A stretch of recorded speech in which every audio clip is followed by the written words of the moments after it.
Hey everybody, hope everybody's doing well. Today is January 26th, so it's the day that Kobe Bryant died. I don't know, it's been a weird day. It was definitely shocking to me, but it kind of brought me into this thinking where it's not like dangerous or anything, so don't worry about me. But just like mourning and how interesting it is in a way that I don't know, it just kind of differs person to person to me. I'm like very interested in psychology, so these kind of things are interesting in the way that they affect people, and I don't know, just kind of how they affect myself personally. So it's something I wanted to talk about for a little bit, so I hope you guys don't mind. If not, you can come back on Friday or Saturday and I'll have a much lighter video for you guys to enjoy. So before I kind of talk about Kobe and kind of just like mourning death in general, I've kind of experienced like mourning the living a little bit in a way that I wouldn't. Well, mourning sounds kind of dramatic, but basically, like losing someone in a way that you know, like they won't be the same person that you knew them as before. I experienced this with a couple friends where it's not even like growing apart, because growing apart is like you both kind of feel it. You and your friend both kind of feel that like there's a disconnect going on, but just watching as someone is like growing into someone you can't relate to anymore, or someone that you eventually even kind of dislike, is weird and saddening in a way. It kind of definitely not the same magnitude as like mourning a death, but it does kind of it gets to you a little bit, and you kind of think about it and are sad about the way that things are going on, you know. So I don't know. I was gonna write something out for this, but this is, I don't know. I feel like it's better just to try and express it in words instead of formulaically thinking how to explain something like this.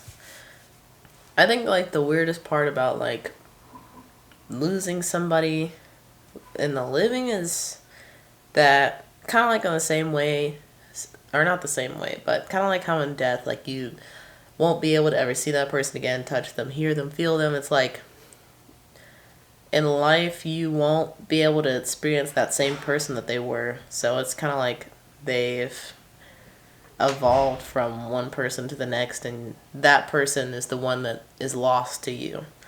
But kind of like stepping up on like a scale where someone actually dies. It's, I don't know. For people who haven't experienced mourning, I would just say get ready for it, because it is something. Even if you get ready for it, you're not gonna be. It's not gonna be the way you think it's gonna go. But like preparing yourself or bracing yourself, it does help, at least I think in my instance. But unexpected deaths like this is definitely kind of hard to deal with. Not kind of hard, it's very hard to deal with. I know for me, when my dog passed away suddenly, I felt like there was literally like a hole in my chest. And I felt that for a long, long, long time. Long time. Because I really did care for her and I loved her a lot. I didn't really do, I think, all that I could while she was alive, so that was another thing that was kind of like eating at me too.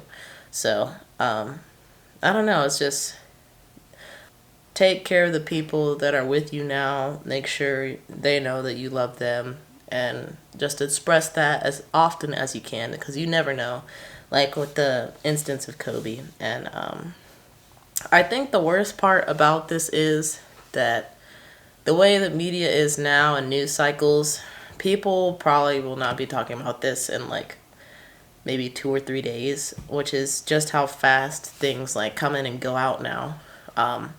But Kobe has affected people's lives that is like irreversible and can't be, people can't just kind of like release their feelings of grief within like 2 or 3 days. So for the people who are like deeply grieving for Kobe, praying for you, praying for Kobe's family, as well as Kobe's daughter as well, who passed, whose name I believe is Gina. Yes, so Gina, who also went by Gigi, she also passed in the crash. So, praying that they both had enjoyed the life that they had, especially Gina, since it was so short. So that's unfortunate, very unfortunate. But I hope that they both enjoyed the life that they have. They left without any regrets, and they're happy with the impact that they made on the world. Because I think that's, even if we pass, our legacy still lives on. So hopefully they felt that they've built up a legacy that will not only continue to enrich other people's lives, but just make a difference in the world.